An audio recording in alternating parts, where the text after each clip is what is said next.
আসসালামু আলাইকুম।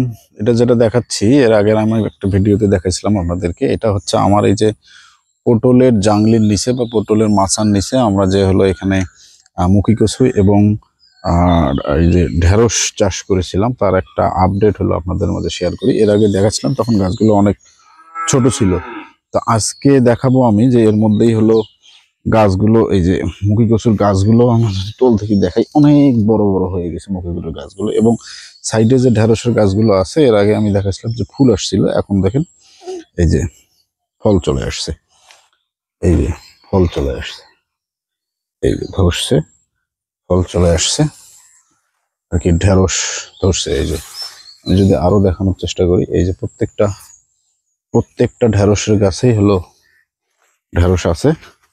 আজকে আপনাদের সঙ্গে এই ভিডিওটা শেষ করার পরে আমি হয়তো ঢেঁড়স কয়েকটা ছিঁড়বো বাড়িতে খাওয়ানোর জন্য। এই যে ঢেঁড়স ধরছে, দেখাই, এই যে ঢেঁড়স পাশে আছে, এই যে দেখা যাচ্ছে যে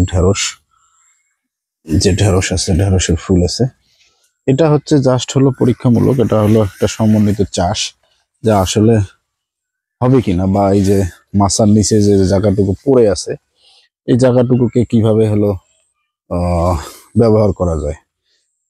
যে মুখী কচু তো আলাদাই হবেই, মুখী কচু ছায়া হয়, সমস্যা নেই, কিন্তু ঢেঁড়সটা হবে কিনা এটা দেখার জন্য আর কি এই কাজটা করা। তো এটা দেখি মোটামুটি খারাপ না, যতটুকু ধরছে আমার মনে হয় যে পারিবারিক চাহিদা মিটে যাবে। ওই যে ঢেঁড়স দেখা যাচ্ছে, এই যে ঢেঁড়স, এই যে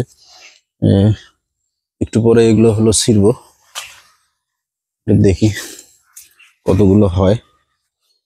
তো ঠিক আছে, আপনারা চাষ করতে পারেন, হয়তো খুব একটা ভালো হবে না, কারণ ঢেঁড়সটা আমার ছায়ায় পড়ে গেছে, তো উপরে যেহেতু মাছা, এই যে পটলের মাছার নিচে এটা করা, তো এটা কচুটা অনেক ভালো হয়েছে, কচুটা আল্লাহর রহমতে হয়তো খুব ভালো হবে। আমি যদি নিচ থেকে দেখার চেষ্টা করি, এই যে দেখেন কচু, এই যে বৃষ্টি হয়ে গেছিল এখানে 3-4 দিন টানা বৃষ্টি, তাই হলো এর হলো এই কচু গাছের গোড়ার যে মাটিগুলো আছে এই মাটিগুলো সরে গিয়েছে, এগুলো আবার হলো 2-1 দিন রোদ উঠলে তো ঠিকঠাক করে দিতে হবে।